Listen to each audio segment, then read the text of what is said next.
Given 250 milligrams, that's a mass, of radioactive material that decays to 200 milligrams in 48 hours, find the half-life. Well, the half-life for the material, T, is the amount of time it takes for the material mass to reach half of its original mass, m sub 0 over 2, where m sub 0 is the original mass.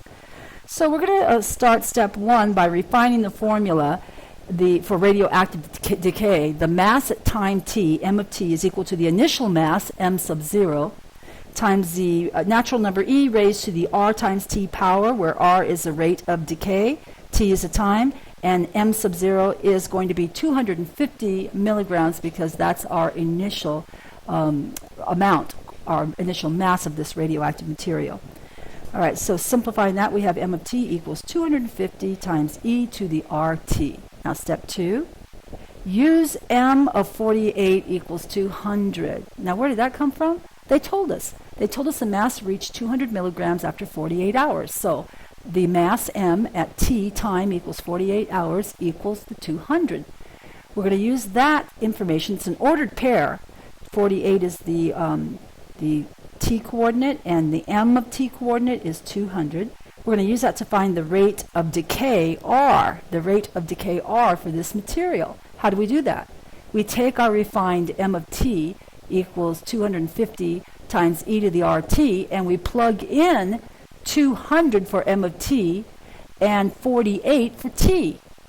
That gives us 200 equals 250 times e raised to the r times 48. We just plug those values into the equation. Now we need to simplify to find the value that we're looking for, the value for r. So we're going to divide both sides by 250. Divide both sides by 250. We'll get 200 divided by 250 equals e raised to the 48 times r. We'll simplify 200 over 250, it's 4/5, equals e to the 48 times r. And we're trying to solve for r. R is locked up in the attic. To get it down, we have to take the natural log of both sides or translate into log form, either way.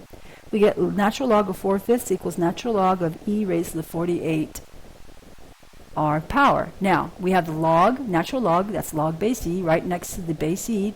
They're right next to each other. There's nothing in between them, so we cancel them out. And we have ln, natural log of 4/5 equals 48r. And now we're very happy because we got the rate r out of the exponent position, and now we're ready to solve by dividing both sides by 48, or that's the same as multiplying both sides by 1 over 48. So our rate is 1 over 48 times the natural log of 4/5.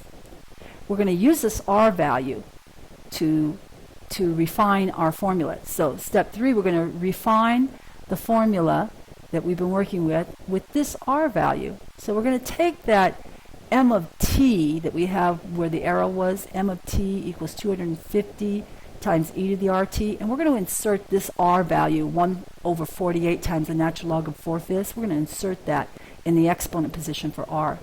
And that gives us m of t equals 250 times e raised to the bracket 1 over 48. 1 over 48 times the natural log of 4/5. In bracket, all of that in a bracket because that's our r value, 1 over 48, and multiply that still by the t. Remember there was a t out after the r. Now that t can be in the back of the bracket, or that t can be in the front, inside the bracket. We're going to bring it in front and then inside the bracket, and we'll get t over 48 times the natural log. You see that? When we bring the t inside the bracket, we'll get t over 48 times the natural log of 4/5.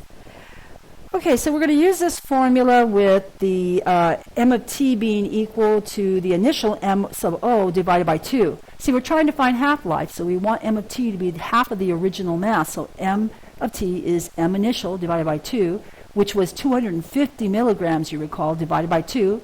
Gives us 125 milligrams, and we're going to use that to find the half-life, which is the time t.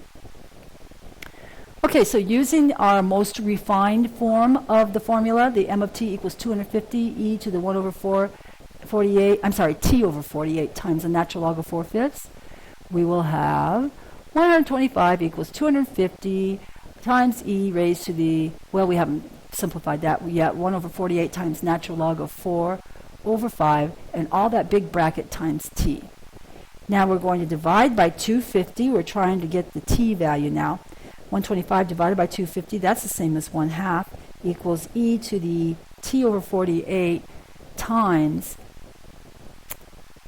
e to the, 1 over 48 times the natural log of 4/5 times the t. Now bring the t inside of the parenthesis, put it on top of the 48, simplify 125 over 250 to get 1/2 times equals e to the t over 48 times the natural log of 4/5. Okay, now look, we have a rule that when we have the exponential e, the number e, raised to the natural log, which is log base e power, they would cancel each other because they're right next to each other. But the problem is that there's that t over 48 in the way. But you remember the rule of logarithms that says when you have a constant number multiplying, a number multiplying the log, you can bring it up as the exponent in the number part? That's one of the rules of logarithms. We were going to do that right now. So what we really have here is 1/2 equals e raised to the natural log, that's log base e, of 4/5 raised to the t over 48 power. And when we write it that way, which I'm going to just skip over that part real quick, then we can cancel the base e and the log base e. They cancel each other, and we mark those out. And all we have is 1/2 equals 4/5 raised to the power t over 48. Did you follow that? We moved the t over 48 into the position of the exponent on the number part of the logarithm. And then we were able to have the e, base e, right next to the log base e, the natural log, and we canceled those two. And that just gave us on the right side the 4/5 raised to the t over 48. Now I'd like to get the t out of that position of exponent, so I'm going to take the natural log of both sides to get the exponent t over 48 out of the attic. So either that or I'm going to translate. So I'm going to go with ln of the left side equals ln of the right side. That gives us natural log of 1/2 equals natural log of 4 over 5 raised to the t over 48. Now I'm going to use the rule of logs that I used earlier. I'm going to bring the exponent out in the front. So we have log of 1/2 equals t over 48 times log, natural log of 4/5. See, we have log of, natural log of 1/2 equals t over 48 times natural log of 4/5. And finally, I'm going to solve for t, and that will give me t equals 48 times natural log of 1/2 divided by natural log of 4/5. And I can't do any more than this unless I have a calculator. So I'm finished.